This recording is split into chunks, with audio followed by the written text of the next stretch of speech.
नमस्ते फ्रेंड्स, स्वागत है आपको फिर से मेरे YouTube चैनल पे। दोस्तों, इस महीना में 17 अगस्त के दिन जो है वो लेटरल एंट्री के माध्यम से जो है वो ज्वाइंट सेक्रेटरी, डिप्टी सेक्रेटरी या फिर डायरेक्टर सेक्रेटरी के पद पे जो है वो बहाली निकाली गई है। ये सारी बहाली जो है वो कॉन्ट्रैक्ट बेसिस पे है, यानी कि 3 से लेकर के 5 सालों के लिए जो है इन सारे पदों पे जो है वो बहाली निकाली गई है। कुल मिलाकर के 45 पदों पे, जिनमें ज्वाइंट सेक्रेटरी, डायरेक्टर सेक्रेटरी या फिर डिप्टी सेक्रेटरी के पद पे जो है वो बहाली निकाली गई है। जैसे ही लेटरल एंट्री का नोटिफिकेशन 17 अगस्त को जारी किया गया, उसके बाद से बहुत सारे विपक्षी दल के नेता जो है वो सरकार पे हमलावर हो गए हैं। तेजस्वी यादव ने जो है वो ट्वीट के माध्यम से जो है वो सरकार पे सीधे तौर पे हमला किया है। उन्होंने ट्वीट में क्या कहा है वो हम आपको सुनवा देते हैं। देखिए, तेजस्वी यादव ने ट्वीट किया है और उन्होंने लिखा है, केंद्र की मोदी सरकार बाबा साहेब के लिखे संविधान और आरक्षण के साथ कैसा घिनौना मजाक एवं खिलवाड़ कर रही है। यह विज्ञापन उसकी एक छोटी सी वानगी है। यूपीएससी ने लेटरल एंट्री के जरिए 45 संयुक्त सचिव, उप सचिव और निदेशक स्तर की नौकरियां निकाली है, लेकिन इनमें आरक्षण का प्रावधान नहीं है।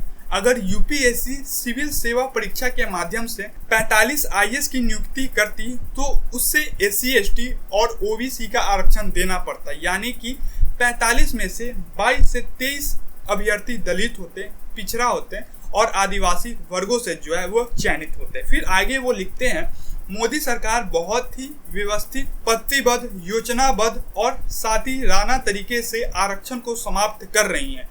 विगत चुनाव में प्रधानमंत्री समेत बिहार में उनकी पिछलग्गू पार्टियां और उनके नेता छाती पीट कर दावा करते थे कि आरक्षण को समाप्त कर कोई उनका हक अधिकार नहीं खा सकता, लेकिन उनकी आंखों के सामने उनके समर्थन व सहयोगी के बल पर वंचित, उपेक्षित और गरीब वर्गों के अधिकार पर डाका डाला जा रहा है तथा कथित स्वयंभू ओबीसी पीएम समेत उनके साथ यूपी, बिहार, झारखंड के एससी, एसटी और ओबीसी नेता दुर्भाग्यपूर्ण रूप से ताली पीट कर ठहाका लगा रहे हैं। देश की 90% आबादी का हक खाने वाले को जनता माफ नहीं करेगी। जागो दलित, पिछड़ा, आदिवासी और गरीब सामान्य वर्ग, जागो। हिंदू के नाम पर ये आपका हक खा रहे हैं तथा आपके अधिकारों को बंदरबाट कर रहे हैं। ये ट्वीट जो है वो तेजस्वी यादव ने किए हैं। साथ में बहुत सारे विपक्षी नेता जो है वो अपने अपने माध्यम से जो है वो विरोध दर्ज कर रहे हैं। अब हम जान लेते हैं कि लेटरल एंट्री क्या है और कैसे लेटरल एंट्री के माध्यम से जो है वो अब व्यक्ति ज्वाइंट सेक्रेटरी बन सकते हैं, डायरेक्टर सेक्रेटरी बन सकते हैं या फिर डिप्टी सेक्रेटरी भी बन सकते हैं। देखिए, लेटरल एंट्री का मतलब ये होता है कि बिना कोई सरकारी परीक्षा दिए हुए हैं जो है वो सिविल सर्विस में आ जाना। आमतौर पे डिप्टी सेक्रेटरी, डायरेक्टर सेक्रेटरी या फिर ज्वाइंट सेक्रेटरी तब कोई व्यक्ति बनता था जब वो यूपीएससी एग्जाम क्लियर करता था और काफी लंबा अनुभव होने के बाद ही वो अधिकारी जो है वो ज्वाइंट सेक्रेटरी, डायरेक्टर सेक्रेटरी या फिर डिप्टी सेक्रेटरी बन पाते थे। लेकिन अब जो है यह नियम पूरे तरीके से बदल चुका है। अब ये सारे पदों पे जो है वो संविदा के तौर पे जो है वो बहाली निकाली जाएंगी, यानी कि 3 से लेकर के जो है वो 5 साल के लिए जो है वो पद पे कार्यरत रह पाएंगे। लेटरल एंट्री के जरिए जो है अब विभिन्न मंत्रालय में अलग अलग विभागों में जो है सीधा भर्ती होंगी, लेकिन इसके लिए जो है वो कुछ क्राइटेरिया भी रखा गया है, यानी कि लेटरल एंट्री के द्वारा पद हासिल करने के लिए जो है वो कुछ एलिजिबिलिटी क्राइटेरिया भी रखा गया है। तो अब हम जान लेते हैं कि एलिजिबिलिटी क्राइटेरिया क्या है, कैसे जो है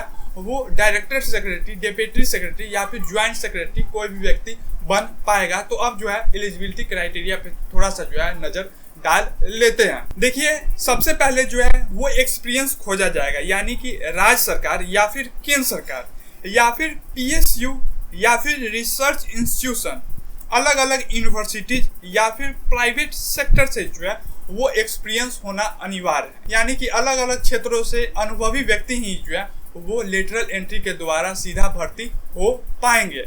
इसके अलावे ज्वाइंट सेक्रेटरी बनने के लिए जो है वो 15 साल की एक्सपीरियंस होना चाहिए अपने क्षेत्र में। डायरेक्टर पद के लिए जो है वो 10 साल की एक्सपीरियंस होने चाहिए अपने क्षेत्र में। डिप्टी सेक्रेटरी बनने के लिए जो है वो 7 साल की एक्सपीरियंस होना अनिवार्य है। यानी कि एलिजिबिलिटी क्राइटेरिया में इतना ही है कि आपको जो है वो अपने अपने क्षेत्रों में अच्छा एक्सपीरियंस होना चाहिए, उसके बाद जो है आप लेटरल एंट्री के लिए जो है एलिजिबल हो जाएंगे। अब हम जान लेते हैं कि यह शुरू कैसे हुई, यानी कि लेटरल एंट्री के द्वारा जो बहाली की प्रक्रिया है यह शुरू कब हुई और कैसे हुई। देखिए, वर्ष 2017 में नीति आयोग ने केंद्र सरकार को एक सिफारिश की थी कि जो बड़े पद है जैसे कि ज्वाइंट सेक्रेटरी हो गए, डिप्टी सेक्रेटरी हो गए, इन सारे पदों पे जो है वो अलग अलग क्षेत्रों से जो है वो बहाल किया जाए।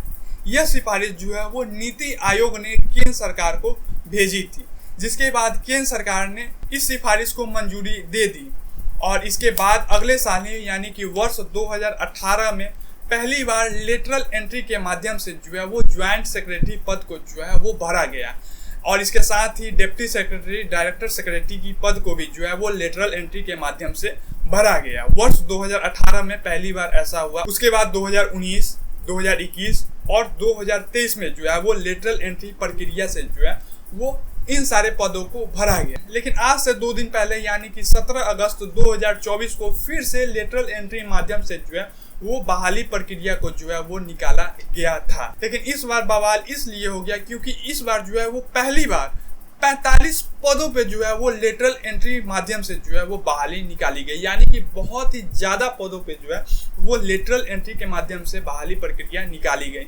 इसी को लेकर के जो है वो विपक्षी जितने भी नेता है वो सरकार पे यह आरोप लगा रही है कि सरकार जो है वो रिजर्वेशन खत्म कर रही है, यानी कि लेटरल एंट्री प्रक्रिया से जो बहाली निकाली जा रही है इसमें कोई भी रिजर्वेशन नहीं है। सरकार जो है वो रिजर्वेशन को खत्म कर रही है धीरे धीरे संविदा पे बहाली निकाल करके। हम आपको पहले ही बताएं कि लेटरल एंट्री प्रक्रिया में जो है वो 3 से लेकर के 5 सालों तक ही जो है वो सरकारी नौकरी मिलेगी, उसके बाद उनको अपने पद से जो है वो हटना होगा। अब हम अंत में यह जान लेते हैं कि लेटरल एंट्री प्रक्रिया से जो है वो कितने लोगों को जो है वो अधिकारी बनाया जा चुका है। तो हम आपको बता देते हैं कि अभी तक लेटरल एंट्री माध्यम से जो है वो 63 नियुक्ति मिल चुकी है, यानी कि वर्ष 2018 से लेकर के अभी तक 63 नियुक्ति जो है वो लेटरल एंट्री के माध्यम से बने हैं, यानी कि 63 अधिकारी जो है वो लेटरल एंट्री के माध्यम से बन चुके हैं। लेकिन अभी वर्तमान में 57 अधिकारी ऐसे हैं जो कार्यरत है ना, लेटरल एंट्री माध्यम से जो है अभी कार्यरत है, पद पे जो है अभी बैठे हुए हैं। बाकी के जो 6 अधिकारी हैं उनका जो है वो कॉन्ट्रैक्ट खत्म हो गया, वो अपने पद को छोड़ दिए हैं। तो यह कुछ जानकारी थी जो हम आपको देने का कोशिश किए हैं कि अब जो है वो लेटरल एंट्री के माध्यम से भी जो है आप बड़े पद पे बैठ सकते हैं। सरकार इसे जो है वो वर्ष 2018 से ही शुरू कर चुकी है नीति आयोग के सिफारिश के बाद। इन सारे डिटेल्स को जो हम आपके सामने रखे हैं, इन सारे डिटेल्स पे आपकी क्या राय है, आपका क्या तर्क है, आप अपना राय और तर्क जो है वो कमेंट के माध्यम से हमें कमेंट सेक्शन में देने की कोशिश जरूर कीजिएगा। धन्यवाद।